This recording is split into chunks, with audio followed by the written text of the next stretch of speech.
حضرت مجدد الفسانی علیہ الرحمہ سے ان کے ایک مرید نے کہا کہ حضرت مجھے کوئی نصیحت کیجیے، تو آپ نے فرمایا کہ بیٹے ایک ہی نصیحت ہے کہ زندگی میں نہ کبھی خدا بننا نہ مصطفیٰ بننا۔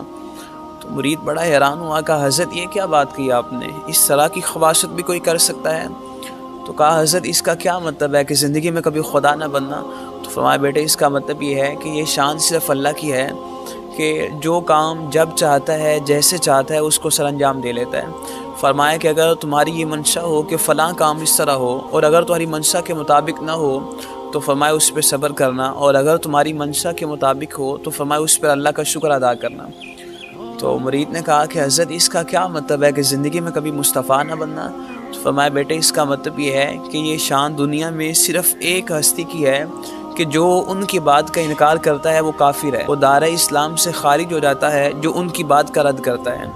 تو فرمایا کہ اگر تم کوئی بات کہو اور اس کا کوئی رد کر دے یا اس پہ اختلاف کرے تو اتنا ظرف ہو تم میں کہ اس کو قبول کر سکو، ہمارے تو بس میں نہیں ہوتا ہم اس کو کافر کہہ دیں۔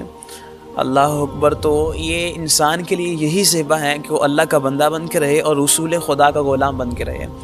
وہ حضرت حسن بصری رضی اللہ تعالیٰ عنہ نے غلام خریدا تو آپ نے اس سے پوچھا کہ تیرا کیا نام ہے؟ اس نے کہا حضرت غلاموں کے کوئی نام نہیں ہوتے ہیں، آقا جس نام سے چاہے پکارے۔ تو آپ نے فرمایا کہ کون سا لباس پہنتے ہو؟ تو اس نے کہا کہ حضرت غلاموں کا کوئی لباس نہیں ہوتا ہے، آقا جو چاہے پہنا دے۔ تو آپ نے پوچھا کھانا کیا کھاتے ہو؟ تو اس نے کہا حضرت غلاموں کی کوئی پسند نہیں ہوتی ہے، آقا جو چاہے کھلا دے۔ تو حضرت حسن بصری رضی اللہ تعالیٰ عنہ کی آنکھوں میں سے آنسو آ گئے۔ آپ نے فرمایا کہ میں نے تمہیں آزاد کیا۔ اس نے کہا حضرت آپ کیوں آزاد کر رہے ہیں؟ آپ نے فرمایا کہ تو نے ہمیں رب کی بندگی سکھا دی ہے، جب اس کے بندے ہیں تو جس حال میں چاہے رکھے۔ وہ کسی شاعر نے کہا تھا نا کہ نہ عروج اچھا ہے نہ زوال اچھا ہے، نہ عروج اچھا ہے نہ زوال اچھا ہے، جس حال میں رکھے خدا بس وہی حال اچھا ہے۔ تو ہمیں ہر حال میں اللہ کا شکر ادا کرنا چاہیے، اس نے ہمیں بہت ساری نعمتیں عطا کی ہیں۔ آپ ایک لمحے کے لیے تفکر کریں کہ اللہ نے ہمیں کیا کچھ نہیں عطا کیا ہے۔ آپ سوچیں اگر ہمارے پاس آنکھیں نہ ہوتی تو ہم کدھر جاتے، اگر اللہ ہمیں ہاتھ نہ عطا کرتا تو ہم کس طرف جاتے۔ آج سائنٹسٹ بتلاتے ہیں کہ انسان کی ایک آنکھ جو ہے یہ 578 میگا پکسل پہ کام کرتی ہے۔ آپ اچھے سے اچھا کیمرہ لے آئیں 50-60 میگا پکسل پہ کام کرے گا، تو یہ اللہ کی کتنی بڑی نعمت ہے۔ حضرت شیخ سعدی علیہ الرحمہ فرماتے ہیں کہ میں ایک دریا کے قریب سے گزرا تو میں نے دیکھا کہ ایک شخص جو تھا وہ بیماری مبتلا تھا، اس کو کسی جانور نے کاٹ لیا تھا اور عرصہ دراز سے اس کی بیماری ختم نہیں ہوتی تھی، لیکن ہر وقت اللہ کا شکر ادا کر رہا ہوتا۔ تو کسی نے اس سے پوچھا کہ تم پہ اتنی مشکلیں ہیں، اتنی مصیبتیں ہیں، بیماری مبتلا ہو، تو شکر کس بات کا ادا کرتے ہو؟ تو اس نے کہا میں اس بات پہ اللہ کا شکر ادا نہ کروں کہ اس نے مجھے بیماری میں مبتلا کیا ہے، گناہ کے اندر مبتلا نہیں کیا ہے۔ تو ہم دیکھیں اللہ نے ہمیں کیا کچھ نہیں عطا کیا ہے۔ اللہ خود ارشاد فرماتا ہے، فرمایا وَإِن تَعُدُّوا نِعْمَتَ اللَّهِ لَا تُحْصُوهَا، فرمایا تم اس کی نعمتوں کو شمار نہیں کر سکتے ہو۔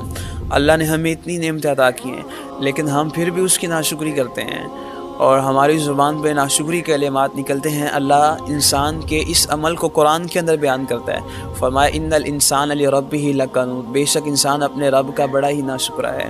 اگر آپ کو اللہ نے صحت عطا کی ہے تو آپ ان لوگوں کو بھی تو دیکھیں نا کہ جو بیماری میں مبتلا ہیں۔ تو اگر آپ کو اللہ نے دولت عطا کی ہے تو آپ ان لوگوں کو دیکھیں نا کہ جو غربت کی چکی میں پس رہے ہیں۔ اگر آپ خود سے نیچے دیکھیں گے تو آپ کی زندگی آسان ہو جائے گی۔ حضرت شیخ سعدی علیہ الرحمہ فرماتے ہیں کہ میں نے دمشق کی جامعہ مسجد میں نماز ادا کی، تو جب میں نماز ادا کر کے باہر نکلا تو میرے جوتے کی اٹھا کے لے گیا تھا۔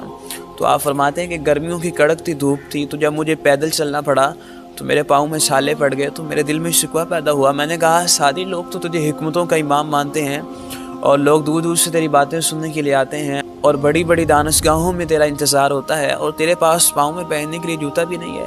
تو کہتے ہیں میرے دل میں شکوہ پیدا ہوا تو میں تھوڑا سا آگے چلا، میں نے ایک ایسے شخص کو دیکھا جو دونوں ٹانگوں سے معذور تھا۔ تو کہتے ہیں جب میں نے اس کو دیکھا تو میری تو چیخیں نکل گئیں۔ تو کہتے ہیں کہ میرے تو ہوش ٹھکانے آ گئے، تو میں وہیں سے واپس پلٹا اور میں نے مسجد میں آ کے سر سجدے میں رکھ لیا۔ میں نے کہا مالک کیا ہوا، تو نے مجھے جوتا نہیں دیا ہے، میرے پاس چلنے کے لیے ٹانگیں تو ہیں۔